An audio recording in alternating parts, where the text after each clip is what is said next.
The Nerdcast Empire is on the air. Happy Monday, everyone. It is the Nerdcast News Report for Monday, March the 3rd, 2025. I am Matt in the studio. Great to have you along with us.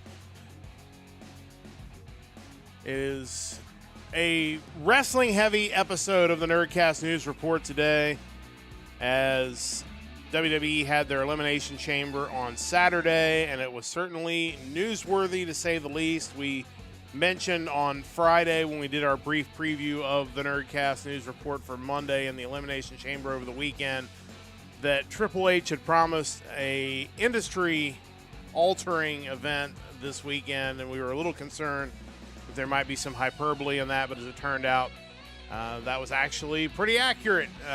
Give Triple H credit for kind of nailing that on the head. But we're going to talk about that, and then a little bit of other news this morning as we get your Monday started off right with all the nerdy news you need to know.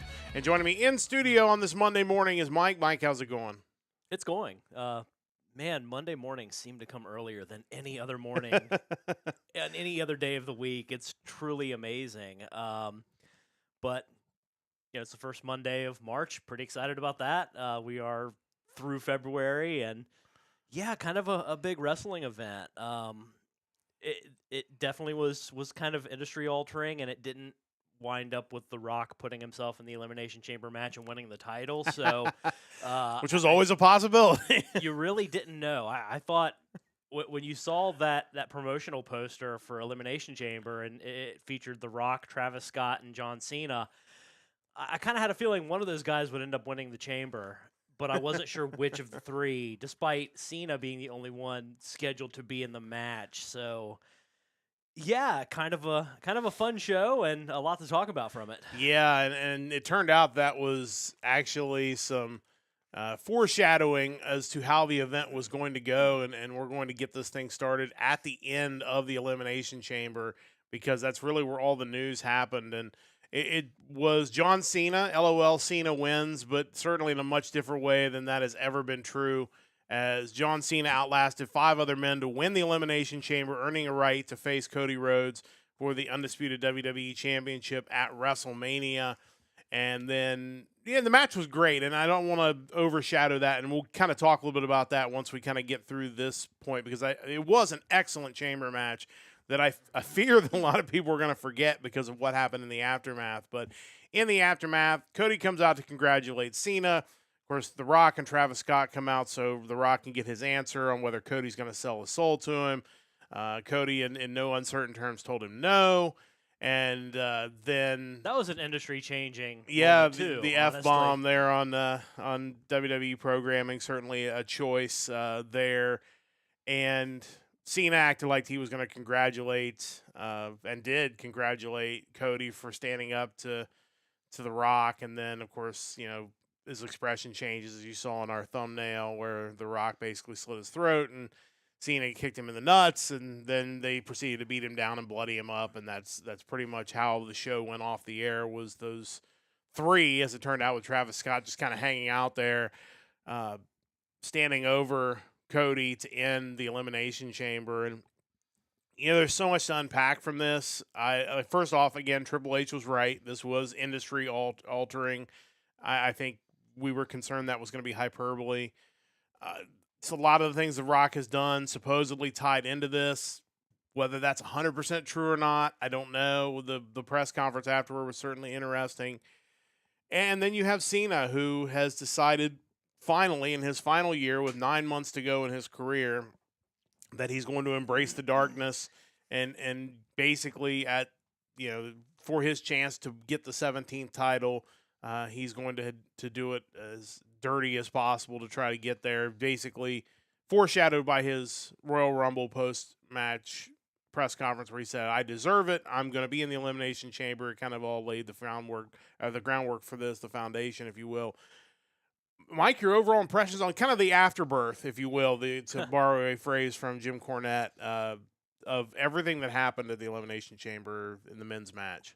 Yeah, it's hard to not get NWO vibes from it. I'm not sure which one Travis Scott is, as far as Kevin Nash or Scott Hall. Dennis Rodman. Maybe, but I mean, if you compare it to the original 3, I don't know how he fits into that equation.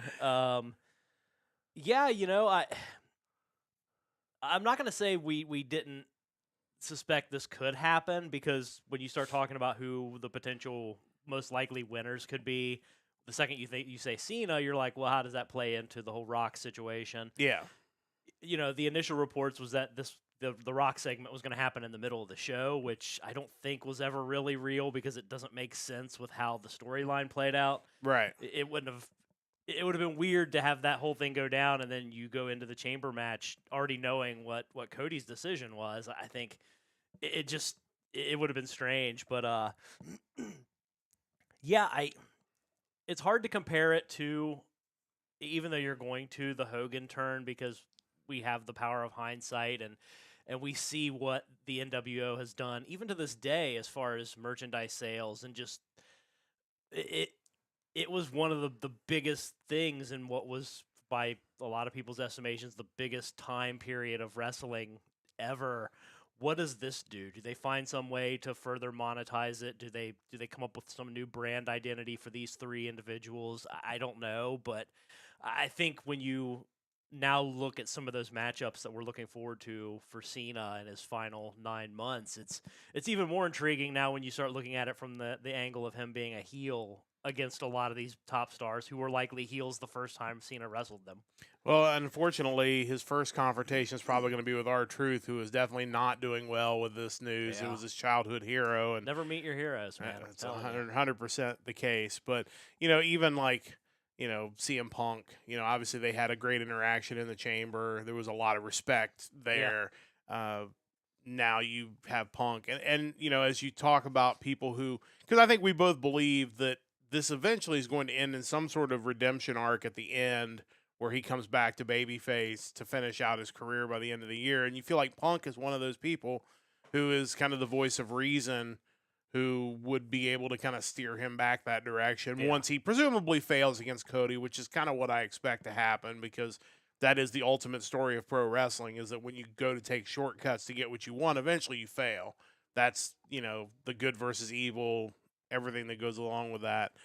But yeah, it's completely fascinating. It has permeated all of entertainment. Like, people who are AEW fans on X and other social media are posting about it, because it's something that nobody thought was going to happen. And certainly when he announced he was coming back for a year, everybody expected it to be a victory lap. I'm going to show up. I mean, it's very similar to when he came back the one time we saw him in Cincinnati, where he's doing these like multi-man tag matches and he's just clowning it up for the crowd. And it's just fun for everybody. And clearly that's not what he wanted to do in this situation. And it definitely adds a level of intrigue to this final run that he's going to be on. And I think a lot of him doing this is about fun, though. Yeah. I think it's him getting to play out a character he never got the chance to do, because he was so much the white meat babyface linchpin of the latter stages of the Vince era of WWE. Like, there was just no room for him to not be John Cena. Well, and I think eventually, I don't know how soon he'll be back on TV. The Rock mentioned after, I should say Dwayne mentioned after, because that was definitely not The Rock in the press conference. That was definitely Dwayne Johnson doing a Dwayne Johnson press conference, but which was entertaining. Absolutely. We were up past midnight to watch that thing. It was totally entertaining. But he mentioned that Cena was already on his way to Africa for something. So, I mean, he's just, had flown in from Budapest that day and then, was flying out. So I don't know when we'll see him back on TV again, probably in the next couple of weeks on SmackDown. But, I think his motivations are going to be very obvious. The obvious motivation, the one that's clearly in front, is that he basically said, I deserve to win 17. I'll do whatever it takes.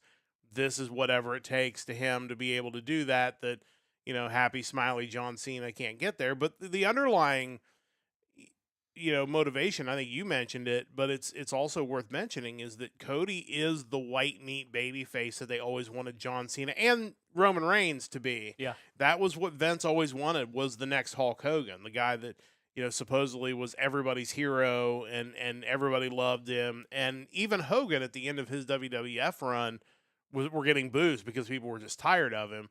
That's just the nature of it. So you have Cody, who just seems to be able to do no wrong. Like, the dude is literally, everything he's involved in, no matter how dumb you might think it is to start with, it works out. He's come back as a conquering hero after leaving the company, is the most over he's ever been in his life. He survived losing at WrestleMania the first time to Reigns. Yeah. And I wasn't sure he was going to be able to. Yeah. But he maintained that momentum.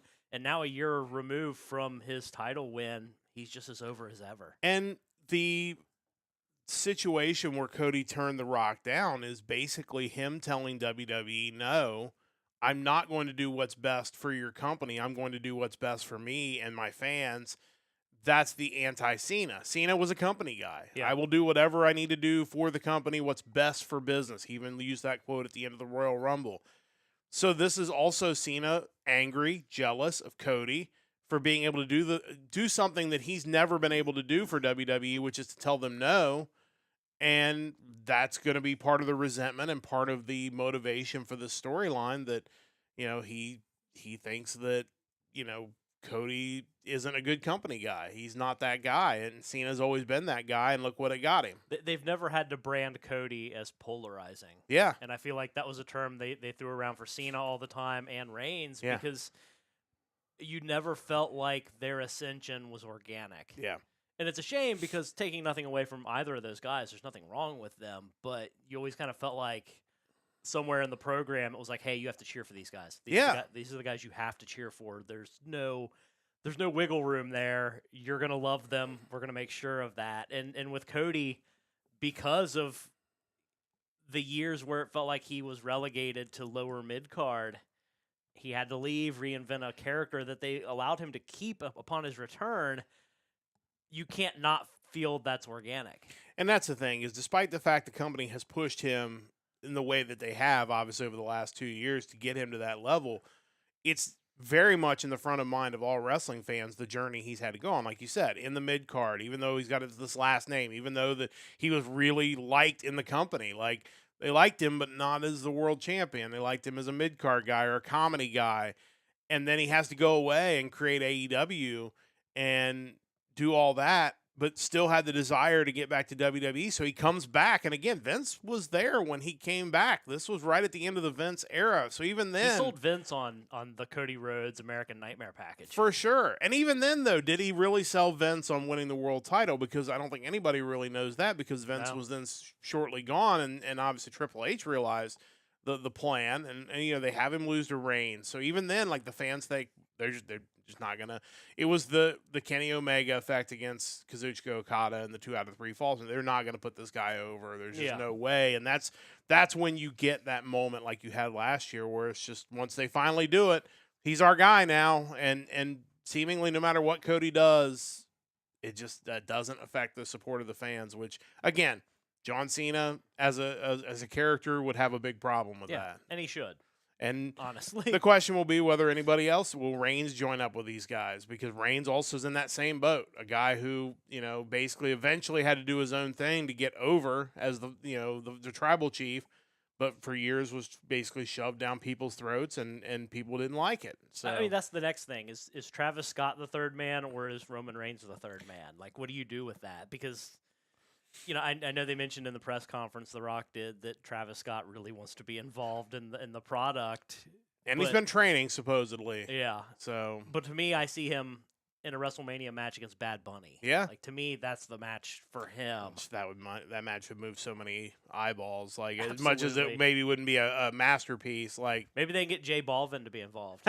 Maybe you can do the ring announcing for the match. But yeah, so we'll talk more about this, obviously, for the weeks to come, because as this plays out, I think it's going to be really interesting. But I don't want to lose sight of the overall chamber match, because obviously, we had some other things go on. We had first off, a really good match. We had Drew McIntyre, again, getting rolled up and pinned. I love his Tomohiro Ishii meme that he posted on social media. You had Logan Paul try to hit the buckshot lariat on Punk, and Punk reverses it into a GTS and pins him, which, no irony lost there. A lot of commentary there on the state of the industry, I think. You have Punk and Cena basically teaming up to eliminate Seth Rollins, who then hangs around in the cage long enough to stomp Punk and allows Cena to choke him out for the win. So clearly you're continuing on with the Punk-Rollins issue into WrestleMania, which has been rumored that it was going to be a triple threat with those two and Roman Reigns. I don't know how they're going to work Reigns into that necessarily, but he's so tied to both of them that I think it'd be pretty easy. Yeah, you could make that work. But just overall, your general thoughts before we move on to the other matches on the men's chamber match, kind of the match part of it. It's funny because you had this card with 4 matches, and 3 of the matches involved really big angles or returns that potentially could have taken your attention away from what was going on in the match itself. I don't think it succeeded with the Owens Zayn match because that match was just ridiculous. But with this one, yeah, I mean, obviously it's hard to not talk about what happened afterwards, but the match itself was totally fine. I think you're seeing kind of the beginning of what's going to be the McIntyre Priest match because it was Priest that rolled him up, correct? Yep. Rollins, man, like if he just would have left well enough alone, we could have prevented Evil Cena from emerging. I think he's kind of the dude that ruined everything. He's like the walking butterfly effect. Like, yeah, he just steps on something and all of a sudden John Cena's a bad guy or Roman Reigns is the tribal chief. Like, it just seems to be the way he goes about it. He's the guy that thinks of the Stay Puft Marshmallow Man. And, yes. I tried to think of something that couldn't hurt us, and here's where we are now. But yeah, I think back now to the Firefly Funhouse match. Yeah. And it's how does heel Cena in reality compare to the NWO Cena in that match? Because I feel like even that match couldn't have predicted the visual of Evil Cena standing over Cody Rhodes. Yeah, for sure. And I did see there were a ton of comments online. You could certainly search for those. I saw that like Natalia commented like, "Hey, I lived through 100 episodes of Total Divas, so I kind of saw it coming." Like, which I thought was pretty funny. But yeah, it was just unbelievable scene, and the fallout is going to be even more so. The memes are epic already. Join our Discord because Chris has posted some memes in there already from Evil Cena, a Break-A-Wish Foundation, things like that. So I just think more people need to be comparing this to Ernest Goes to Jail. Yeah. I think Evil Cena as Evil Ernest makes all the sense in the world to me. I don't know why we haven't rebooted those movies with Cena in the role. Like, I feel like he would absolutely nail it. And now's our chance. Now is the chance to do it. But wild end of the premium live event for sure. And we'll be spending more time on this in the weeks leading up to WrestleMania. But we don't want to forget to talk about some of the other big moments from Elimination Chamber. And I think, the thing that got everything kicked off was right at the beginning of the Women's Elimination Chamber before the gates were closed, that Jade Cargill made her triumphant return. Looked like she was going to lay out Liv Morgan. Instead, she brutalizes Naomi and takes her out of the match. And, you had Bianca Belair selling it in the pod, whether she's in on it or not. I think that's going to be the end game, is that Belair framed Naomi and Belair is the one who actually did it, and she's going to turn heel, and that's going to set up your heel face lineup for the match at WrestleMania. Yeah. But we'll see kind of how that plays out. But it was a great beatdown. It was great to see Cargill back. Triple H kind of mentioned that, her injury was kind of one of those ones where they didn't know exactly when she was going to be back. And he even said, we've had to kind of kick the can down the road, which kind of explains what happened with the women's tag division, where they were just constantly, moving that title reign down the road because they were waiting for Cargill to be in a position to get back. And timing actually worked out perfectly to bring her back for this. But again, don't want to forget the match. Belair gets the win. It was an excellent Elimination Chamber match to kick off the event. Poor Liv Morgan just took an absolute beating in that match again, but she came out looking like a star. It was great to see Alexa Bliss looking so strong.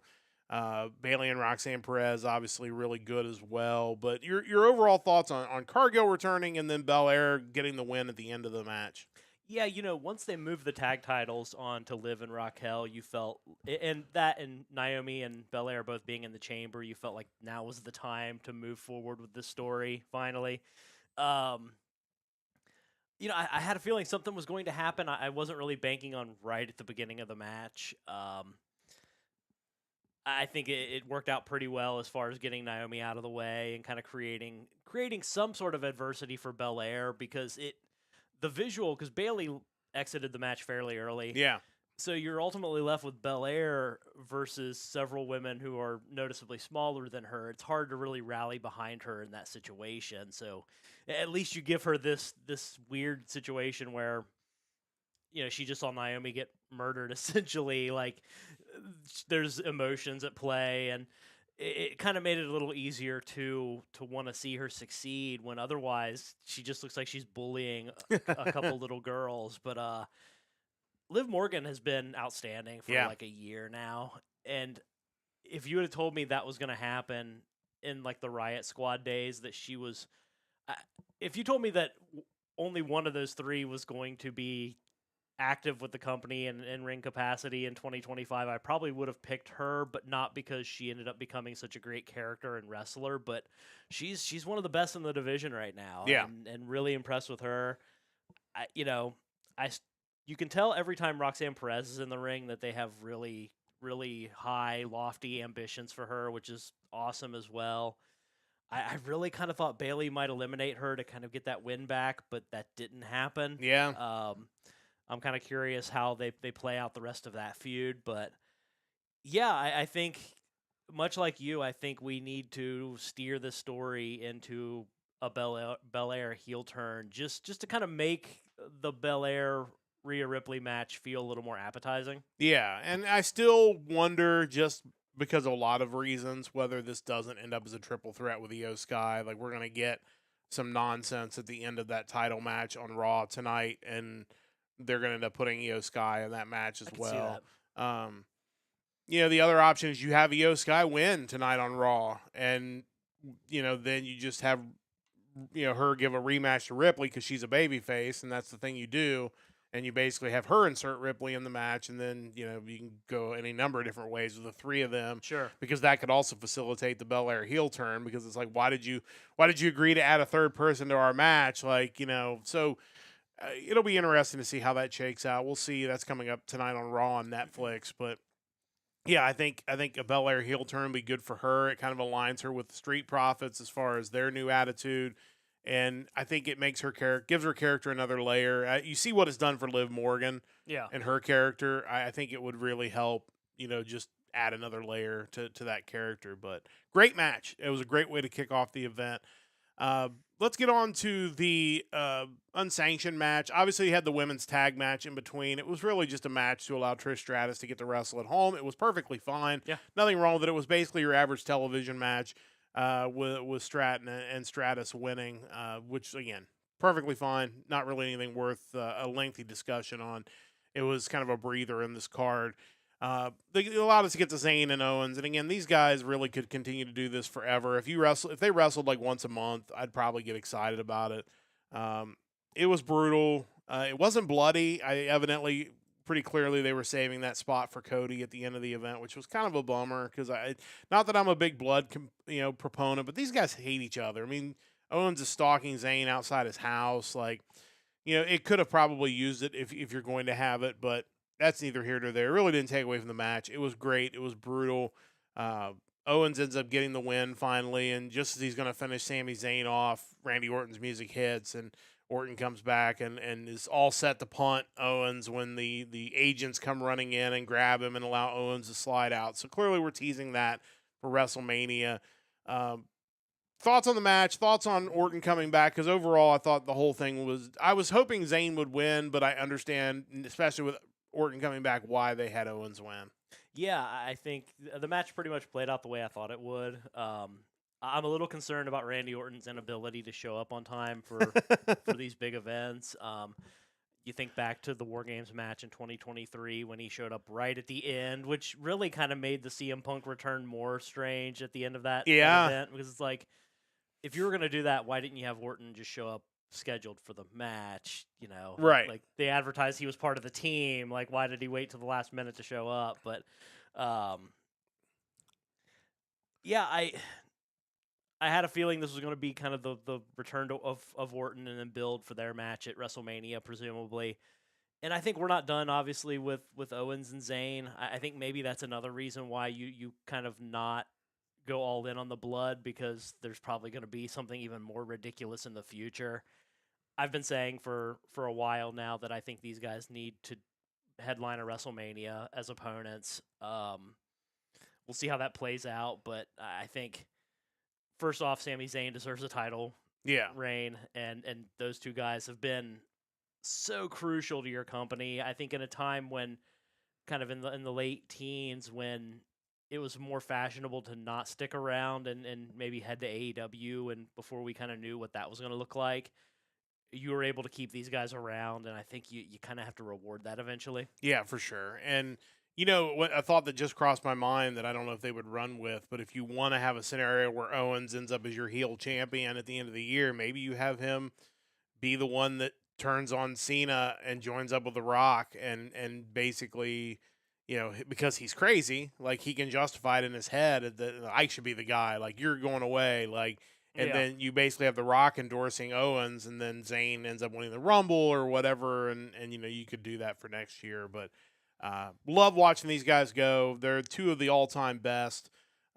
It's amazing to me that not only have they had the success they've had in WWE, but now are thriving under Triple H. And I think Zayn will go away for a little while. It's the beginning of Ramadan. Makes a ton of sense. He wrestled on the first day of Ramadan, so he wasn't physically 100%, not being able to eat probably until after the match. But, this will give him a chance to maybe be off TV for a lot of this so that he doesn't have to deal with not having eaten all day. And so I think that's a really good move by WWE, and again, gets these guys in front of the Toronto crowd, which I think is always going to be a win. But yeah, Elimination Chamber was great. 10 out of 10, a lot of fun. Really, honestly surprised it was that good, but it really was that good. Well, let's quickly jump to a non-anime topic, and non-wrestling, non-wrestling topic, an anime topic. And this was something we had talked about a couple weeks ago on the podcast that AnimeEigo was going to be doing a series of anime business type of podcasts, if you will, video podcasts. And the first one was dropped at the end of last week with John O'Donnell, of course, the founder of Central Park Media. And this is just the Reddit post on it, but here's a little more on Central Park Media. Of course, they've long since gone away, but O'Donnell certainly one of the innovators in bringing Japanese animation to the United States. And the interview, which was done a couple of years ago, they kind of noted that it was in 2023 when these interviews were recorded, was really fascinating because you get to hear about his early days of doing this. He was working for a company out of Japan, and they wouldn't let him bring anime to the U.S. because they thought it would fail. And then when he started his own company, they were happy to license anime to him because when he fails, it's just going to be on him. Yeah. Japan looked at anime as lowbrow, low class. They didn't want to give low class, media to the United States. They wanted the paintings and, this amazing art to represent their country. No way they could have even remotely known what anime infiltrating the United States would do to the average American's opinion of Japan, because I think right now, if you're talking about the nerd culture, they look at Japan as like this place that like a mecca. They have to go visit Japan because that's where all their favorite media comes from. But everybody should check this interview out. It's part 1 with him, so I think we'll have another part drop soon. But I thought it was completely fascinating. Yeah, it feels like in Japan, and I imagine it's probably the same over here, and certainly was back in the day. I don't think people understand just how you call an art form lowbrow, but really that just means accessible. Yeah. Like, I think when you consider what's popular over here, it's not the opera. It's not going to the symphony every weekend. Like, people do that, but it's like the mainstream entertainment is fairly lowbrow and working class. Yeah. And I think that's something that clearly, just based on this interview, a lot of people just didn't understand as far as what kind of market anime was going to eventually have over in the States. But it's wild hearing someone like this talk, because you think about from your own childhood just how the lengths they would go to not make you realize that something was animated in Japan, or even just not in the United States in general. And the Dragon Warrior cartoon always comes front of mind, and it cost them that license because they went too far. Or even like something like Transformers, that was very much a Western property that was still being drawn over there. Yeah. And ultimately they carried on with the cartoon long after we kind of dropped it. But Yeah, it's funny too when he makes the comment about how people thought of it as just such like smut essentially, Yeah. and how when you think back to how they marketed anime over here, it was like they leaned into it. It was very much like the parental guidance labels on heavy metal albums Yeah. in the 80s, where it was like, okay, you're gonna put that on my album, sweet, let me just lean right into this and sell even more as a result. I think the overall message, and it kind of makes you want to subscribe to their Patreon, because they mentioned there was like a full length Yes. discussion with this guy, and you felt like he probably could go on for days talking about the industry, and he had this book that he was chronicling a lot of this in, almost like he's ready to release his memoir. But yeah, I just my takeaway from it is ultimately that, and you kind of made the point as far as how this changed our perception of Japan.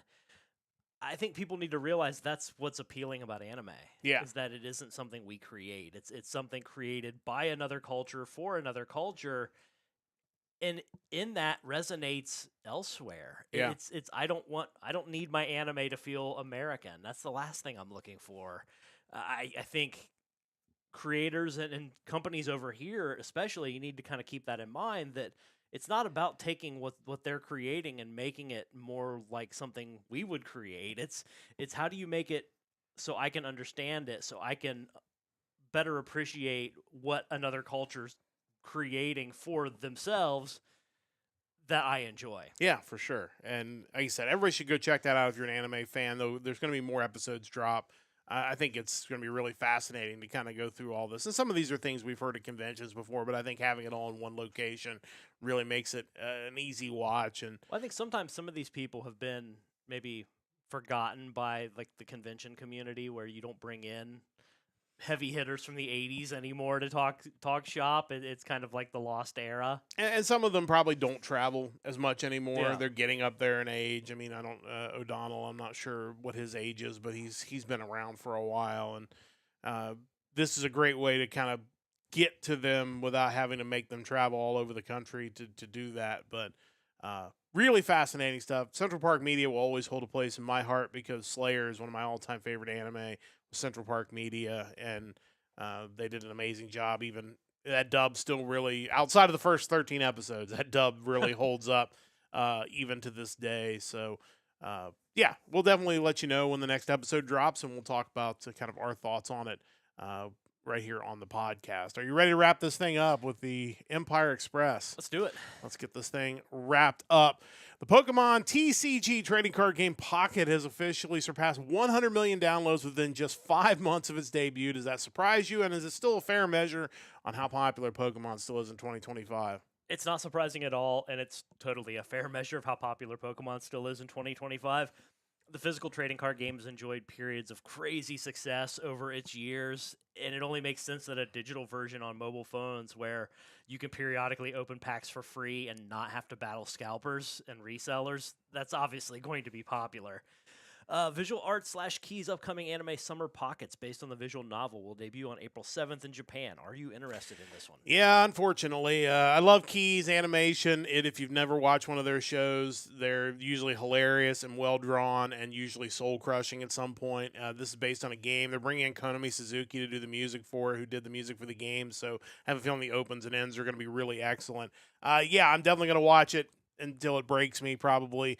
More upcoming anime news. More cast members and a new trailer were revealed for the upcoming new Hell Teacher Nube anime, which will debut in July. Great to see this one getting the remake treatment, isn't it? Yeah, I think so. I really hope that interest in this remake will lead to the original anime receiving a license rescue and physical release. It's one that's been on my radar for a while, but there's really, to my knowledge, no legitimate means to consume it, and I'm really looking forward to it. It has some great music, and excited to see what they do with the remake.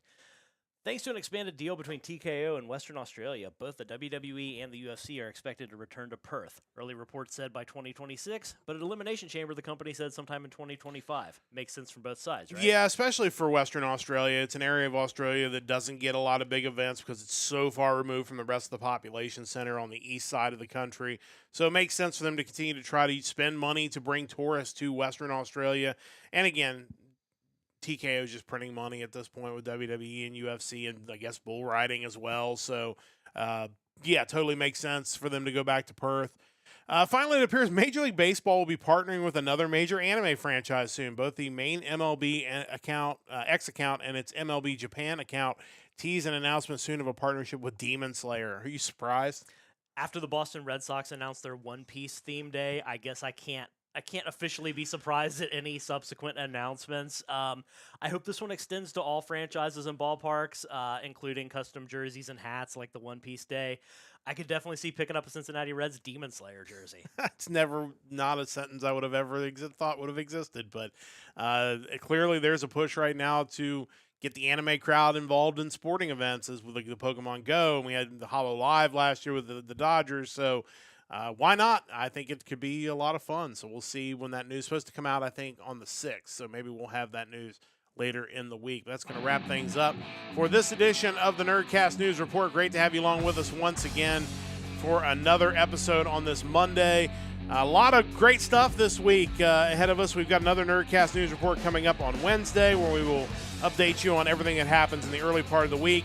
And then, of course, over the weekend, we'll be back with another episode of the Hard Rock Empire. Thanks to everybody who's already checked that out. That'll be coming up on Sunday at 3 o'clock Eastern Time. And again, don't forget Sunday, we got the time change in the U.S. So if you're listening to our podcast, expect them to shift by 1 hour as we jump forward on Sunday. Big thanks to Rachel for joining us in the chat. Thanks to everybody for joining us today. A big thanks to Stoveblade Media for their continued support of our podcast. Big thanks to Mike for joining me on this Monday morning. Big thanks to you for listening whenever and wherever you are listening. That's going to wrap things up. We'll be back on Wednesday with another episode of the Nerdcast News Report. Until then, don't forget to join the Empire, the Nerdcast Empire.